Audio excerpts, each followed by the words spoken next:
네, ETF 투자 전략 짚어보는 시간이죠. 오늘은 한화자산운용의 최영진 부문장과 함께합니다. 전무님 어서 오세요. 안녕하십니까. 안녕하세요. 저는 개인적으로 오늘 다루는 ETF가 몹시 기대가 됩니다. 바로 K방산 ETF. 이거야말로 ETF로 접근하기에 참 좋은 섹터가 아닌가 이렇게 생각을 해보는데 우선 좀 다른 걸 좀 차치하고 네. 이 결론부터 먼저 좀 여쭤보고 싶습니다. 방산 섹터 앞으로 성장 가능성이 무궁무진하냐, 쭉쭉 뻗어나갈 수 있는 것이냐 없는 것이냐, 있습니까 없습니까? 앞으로 방위산업 관련 주식이 있는 분들과 네. 없는 분들 간의 수익률 격차는 앞으로 점점 더 커질 것이다 라고 생각을 하고 있습니다. 네. 그래서 과거에는 S&P나 나스닥에 좀 장기적으로 투자했다고 하면 K방산과 글로벌방산에 일정 정도 포지션을 갖고 있는 분들과 그렇지 않은 분들 간의 수익률 격차는 작년과 올해 계속해서 나타나고 있지 않습니까? 예. 그 부분은 이제 앞으로 뉴 노멀이다 이렇게 저는 강조하고 싶습니다. 뉴 노멀이다. 아주 자신감 있게 말씀을 주셨습니다. 오늘은 좀 방산 섹터가 좀 빠지고 있는데 네. 이런 날이 또 저가 매수를 할 수 있는 좋은 찬스가 되기도 하니까요. 오늘 한번 살펴보겠습니다. 일단 최근 방산 섹터 가장 주목할 모멘텀이 뭐냐 하면은 역시 유럽 쪽의 재무장 이슈라고 할 수 있겠는데 국방비 왕창 쓰겠다는 거 아니겠습니까? 일단 기본적으로 우리가 2월 말에 그 미국 백악관에서 제렌스키 대통령하고 트럼프 대통령 간의 어떤 TV 쇼와 같은 그 정상회담이 있었지 않습니까? 네.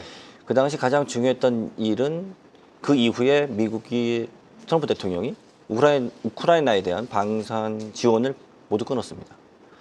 그리고 당시에는 카드가 없다라는 말을 통해서 전 세계에 큰 충격을 주었다고 생각을 합니다. 그것이 예. 무엇이냐면 자주 국방의 필요성.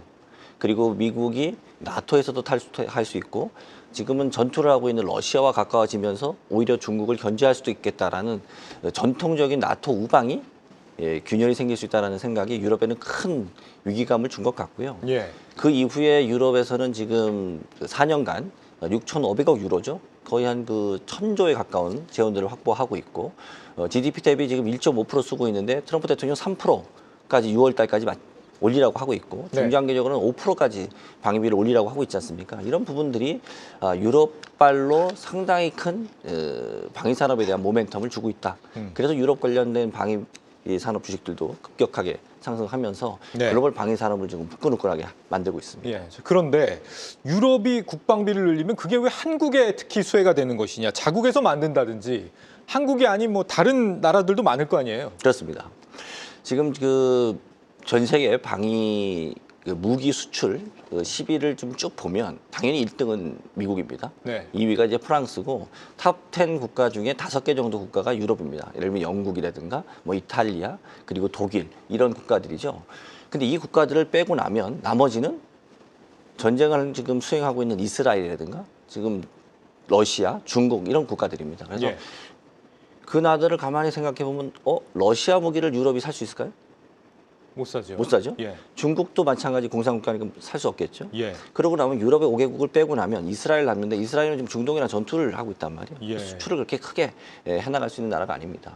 유럽이 방위비를 증가하게 되면 단기적으로는 무기를 즉시 공급할 수 있는 나라들은 미국과 그리고 한국. 그래서 저는 한국이 단기적으로 전 세계 글로벌 방위 산업 국방비 증가 추세에 있어서 상당한 수혜를 받을 수 있다라고 생각을 하고 있습니다. 그렇군요. 실제 어제 뭐 덴마크 총리도 한국을 직접적으로 언급을 했죠. 한국과 뭐 같은 이 유럽 파트너들국과 방산 협력을 이어나갈 것이다. 이렇게 한국을 콕 집어서 언급을 했는데 이쯤 되면은 K방산이 수혜를 본다는 게 정말 근거 있는 얘기다. 이런 전망인 것 같습니다.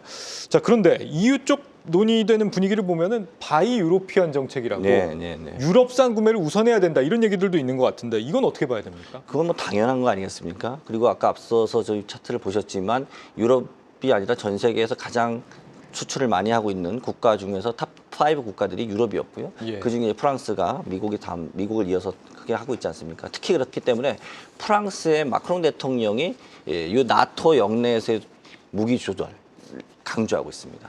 그래서 유럽에서는 2030년 앞으로 5년 뒤에 현재 25% 수준에 있는 유럽 영내 조달을 2배인 50%까지 늘리자라고 하고 있고요. 예. 2035년까지는 60%까지 늘리자고 얘기를 하고 있습니다. 그런데 이게 재밌습니다. 지금 현재 제가 방위비 평균이 한 1.5% GDP에 쓰고 예. 있다고 얘기했지 않습니까? 앞으로 3% 그리고 한 5%까지 간다는 것은 방위비 총액으로 따지면 2배, 3배가 커지는 거죠.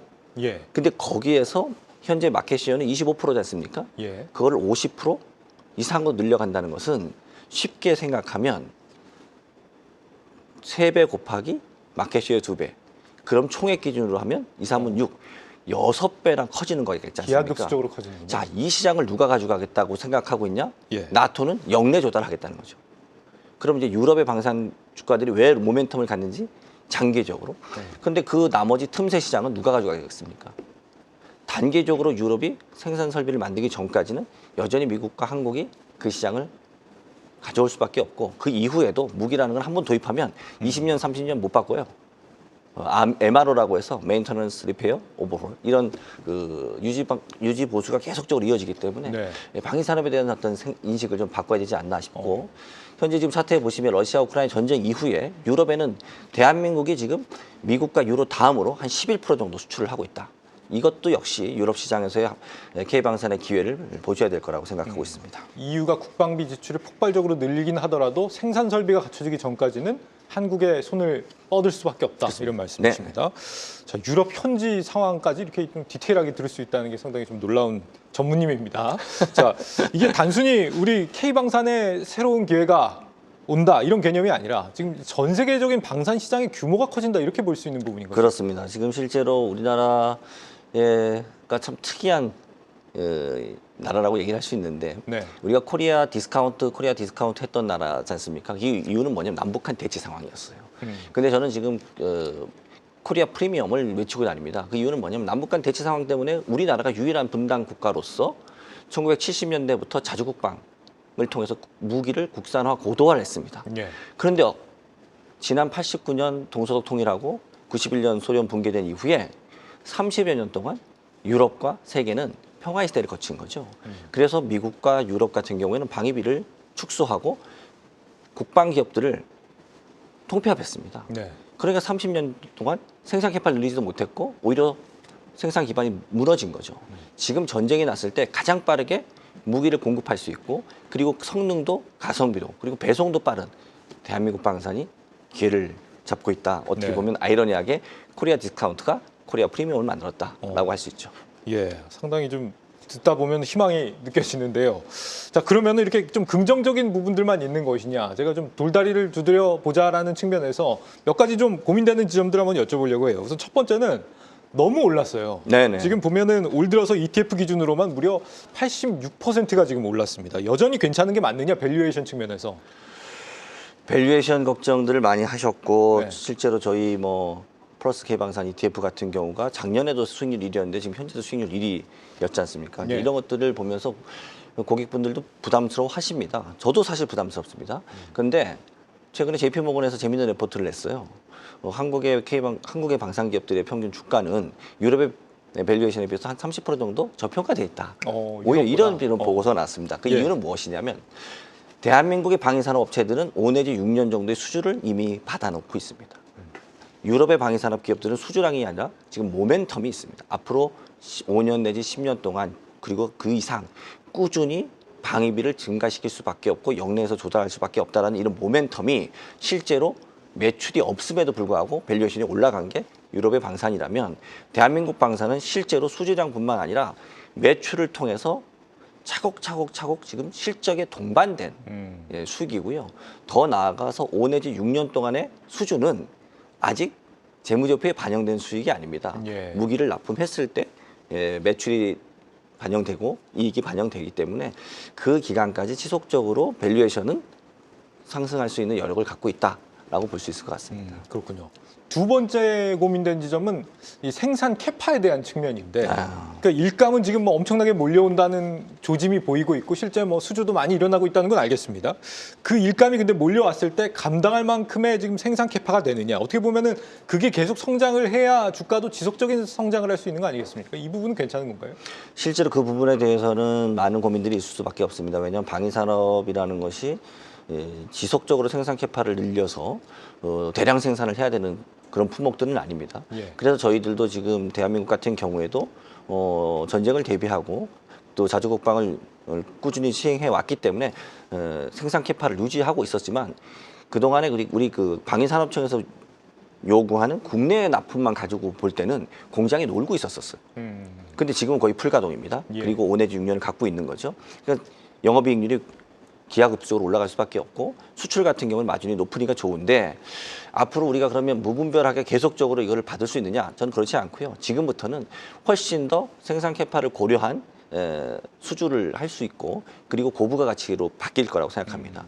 무기 가격들이 지금은 원자재 가격과 함께 조금씩 상승할 수밖에 없어서 네. 국내에 대한 내수보다 수출에 대한 그 비중이 높아지고 있는 대한민국 방위산업들은 생산 캐파에 대한 걱정보다는 오히려 수주를 어떻게 후진국이 아니라 선진국 그리고 무역 지원이나 수출 지원을 하는 것이 아니라 실제로 캐시를 가지고 무기를 살 수 있는 나라로 지금 확대되고 있거든요. 예. 그런 부분들 좀 전환해서 보시면 좋을 것 같습니다. 그러니까 조선업하고 좀 비슷한 상황이네요. 약간 고부가 가치 제품들로 그렇습니다. 선별 수주를 그렇습니다. 받는 그런 전략으로 네. 간다. 이제 가장 중요한 어떻게 투자를 할 것인가에 대한 고민입니다. 이게 개별 기업으로 접근하는 것보다 이런 방산 ETF로 접근하는 게 어떤 면에서 좀 유리하다고 보세요? 일단은 기본적으로 개별 기업들 같은 경우에 보시면 수주 경쟁들이 나오긴 하지만 어떨 네. 때는 종목들이 좀 올라갈 때도 있고 어떤 건 빠지기도 하고 그리고 방산 관련 같은 건 체계 종합 기업입니다. 어느 한 기업이 모든 것들을 다 하는 기업은 아니거든요. 그래서 여러 가지 기업들이 함께 콜라보를 이루고 있기 때문에 방위산업에 대한 대표 기업들을 좀 중심으로 투자하면 좋지 않을까 싶고요.